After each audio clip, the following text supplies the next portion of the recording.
Materi IPA kelas 8 semester 2. Sejahtera Raga Kehidupanku. Tibalah kita pada pertemuan yang terakhir untuk modul Sejahtera Raga Kehidupanku. Nah, pertemuan ini diberi judul dengan gangguan pada sistem pengeluaran ya atau sistem ekskresi. Ya, apa saja kita sama-sama lihat ya. Gangguan pada pengeluaran. Ya, sistem pengeluaran. Ekskresi adalah proses penghilangan atau pengeluaran produk limbah metabolisme dan bahan-bahan yang tidak berguna lainnya dari tubuh manusia. Ya, jadi sistem ekskresi itu ya yang proses yang untuk membuang ya hasil yang sisa-sisa dan bahan-bahan yang tidak berguna dari tubuh kita. Kesehatan organ yang terlibat dalam sistem ekskresi di tubuh itu sangat penting karena zat sisa yang tidak diperlukan di tubuh bisa menjadi racun. Ya, kalau nggak dibuang itu bisa menjadi racun bagi tubuh kita. Maka dari itu, sistem ekskresi juga penting. Ya. Gangguan pada sistem ekskresi. Yang pertama, diabetes insipidus. Diabetes insipidus adalah gangguan yang menyerang ginjal. Nah, apa itu gangguannya? Ya, penderita diabetes insipidus mengeluarkan urin terlalu banyak. Ya, jadi sering buang air kecil, ya. Karena kekurangan hormon ADH, yaitu anti diuretik hormon, yaitu hormon yang mengatur proses reabsorpsi cairan pada ginjal. Ya, jadi hormonnya yaitu kekurangan hormon ADH, jadi ya ginjal kita itu ya kesulitan untuk mengatur proses ya penyerapan cairan. Ya, maka dari itu sering ya buang air kecil. Ya, itu berbahaya juga ya. Kita harus cepat-cepat periksa ke dokter ya. Yang kedua, ini diabetes juga ya, tapi diabetes mellitus. Nah, diabetes mellitus itu kencing manis. Ya, agak beda. Tadi kan ya itu tidak bisa mengontrol ya buang air kecil. Nah, kalau ini ya kencing manis ya itu penyakit yang ditandai adanya kandungan gula yang tinggi dalam darah disebabkan karena pankreas tidak menghasilkan insulin atau hanya sedikit. Nah, ini berarti sudah rusak ya. Hormon insulinnya tidak keluar ya. Nah, insulin itu sebenarnya apa? Hormon yang berperan mengendalikan kadar gula ya atau glukosa dalam darah. Ya, kalau insulinnya sudah rusak di tubuh kita, nah itu kadar gula dalam darah itu bisa tinggi ya. Akhirnya itu yang sering disebut sakit gula. Ya, bahaya sekali ya. Selanjutnya, batu ginjal. Batu ginjal itu adalah gumpalan keras yang terbuat dari kalsium oksalat ya dari senyawa kimia dan bisa ditemui di sepanjang saluran kemih. Ya. Nah, penderita batu ginjal akan merasakan sakit di daerah punggung atau pinggang ya. Bahkan bisa terjadi ada bercak darah pada urin yang dikeluarkan pada waktu buang air kecil ya. Ini berbahaya batu ginjal ya. Tapi bisa dibuang dengan cara operasi ataupun ditembak laser ya. Yang berikutnya adalah gagal ginjal. Gagal ginjal adalah penyakit yang disebabkan oleh kerusakan ginjal pada bagian korteks, sehingga fungsi ginjal menurun secara perlahan hingga tidak berfungsi lagi. Ya, jadi ginjalnya rusak. Ya, nah gagal ginjal itu menyebabkan ginjal tidak dapat menyaring zat sisa metabolisme, tidak bisa mengontrol jumlah air, ya, dan elektrolit dalam darah, dan juga tidak bisa mengendalikan tekanan darah. Nah, orang biasanya ya kalau seperti ini yaitu ada yang memilih untuk yaitu transplantasi ginjal ya, diganti ginjalnya. sakit kuning, ya biasa orang bilang sakit liver, ya sakit kuning, ya itu disebabkan oleh saluran empedu yang tersumbat sehingga mengakibatkan cairan empedu tidak bisa dialirkan ke usus 12 jari, ya tidak bisa keluar cairan empedunya. Nah, cairan empedu itu akhirnya karena tidak bisa keluar, ya itu akhirnya masuk ke dalam darah dan warna darah akan menjadi kuning.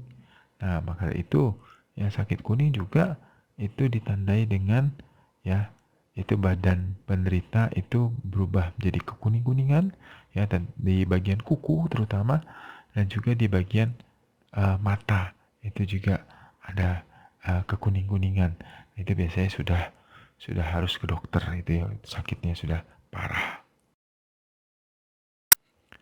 Biang keringat. Nah, ini biang keringat itu merupakan kondisi gangguan yang dialami oleh organ kulit. Nah, biang keringat ini terjadi karena kelenjar keringat tersumbat yang menyebabkan timbulnya bintik-bintik kemerahan dan terkadang disertai gatal-gatal. Nah, biang keringat ini ya cukup membuat merugikan ya bagi penderitanya ya, karena ada bintik-bintik merah, juga seringan juga gatal-gatal ya. Tidak enaknya harus cepat-cepat diobati. Jerawat. Jerawat atau akne vulgaris ya merupakan kondisi kulit yang ditandai dengan terjadinya penyumbatan dan peradangan pada kelenjar sebasea ya atau kelenjar minyak.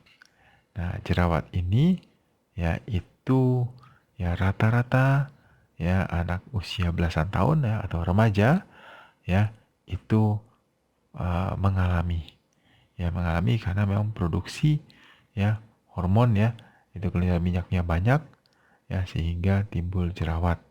Nah, kalau tidak dijaga kebersihan kulit ya itu menjadi berpotensi penumpukan kotoran dan juga kulit mati. Makanya harus ya dicuci ya, mukanya dibersihkan ya, apalagi kalau habis berada di luar rumah ya, kena debu dan sebagainya, supaya jerawatnya tidak sampai banyak dan tidak sampai penumpukan kotoran di dalam jerawatnya ya. Kutu air. Kutu air itu adalah penyakit yang timbul karena keringat pada kulit tidak bisa dikeluarkan dengan baik. Ya, nah, ketika kulit terus-terusan lembab, nah ini bahaya ya, lembab, daerah tersebut menjadi tempat terbaik jamur untuk berkembang biak. Ya, jadi usahakan ya itu bagian lipatan-lipatan ya kulit kita ya jangan sampai lembab ya, harus kering ya, dilap pakai handuk atau kain yang kering. Kutu air adalah infeksi jamur pada kulit, mengakibatkan ya itu bisa menderita gatal, kulit bersisik dan rasa seperti terbakar. Ya, harus cepat-cepat diobati. Bagaimana kita memelihara organ ekskresi atau pengeluaran pada tubuh kita? Yang pertama, minum cukup air, ya, terutama air putih ya, air biasa ya, setidaknya 8 gelas per hari. Kecuali kalau ada ya gangguan pada organ-organ tertentu, ya itu harus sesuai dengan petunjuk dokter, minumnya harus berapa. Siapa tahu tidak boleh terlalu banyak. Jangan mengkonsumsi alkohol, kafein dan soda. Ya, ini ingat. Jangan merokok ya, ini ya itu berbahaya untuk paru-paru ya. Konsumsi makanan atau minuman yang berserat ya supaya kita juga untuk BAB juga lancar ya. Berikutnya, perbanyak gerak aktif ya. Jadi banyak bergerak, jangan duduk saja, jangan tiduran saja ya. Jangan menahan rasa ingin buang air kecil atau besar ya. Jangan tahan-tahan kalau mau BAB atau buang air kecil ya, itu langsung ya, karena ini berbahaya ya kalau ditahan-tahan. Gunakan pakaian atau celana dalam yang tidak ketat dan menyerap keringat. Ya, jadi tidak lembab ya bagian lipatan-lipatannya sehingga meminimalisir pertumbuhan bakteri atau jamur. Nah, terus batasi konsumsi dan penggunaan garam pada makanan ya supaya aliran darah kita tetap baik ya, tidak sampai terlalu banyak garam ya. Kontrol gula darah dan tekanan darah tubuh ya. Ini juga penting supaya kita tahu ya, kita berlebihan atau tidak mengkonsumsi gula ya.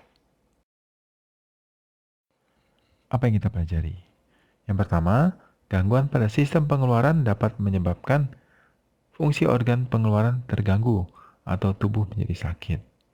Nah, sangat penting untuk memelihara organ pengeluaran supaya tubuh kita tetap sehat, ya, supaya organ-organ ekskresi itu tetap berfungsi baik, ya. Sekarang kita lihat ya eksplorasi mandiri. Yang pertama, tuliskan dan jelaskan tentunya dengan kata-katamu sendiri, ya. 5 gangguan atau penyakit pada sistem pengeluaran, ya. Tuliskan pada tabel yang tersedia di lembar kegiatan, ya. Jelaskan juga, jangan hanya tuliskan saja gangguannya, ya. Eksplorasi yang kedua. Salah satu gangguan pada sistem ekskresi adalah gagal ginjal. Ya, tadi kita sudah bahas gagal ginjal itu apa. Nah, apakah manusia dapat tetap hidup apabila ginjalnya sudah diangkat? Ya. Nah, jelaskan dengan kata-katamu sendiri.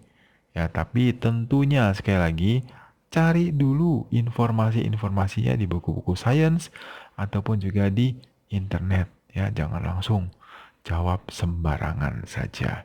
Ya, tetap semangat belajar, oke?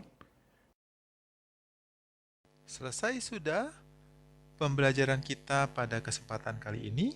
Sampai jumpa di video berikutnya. Dadah!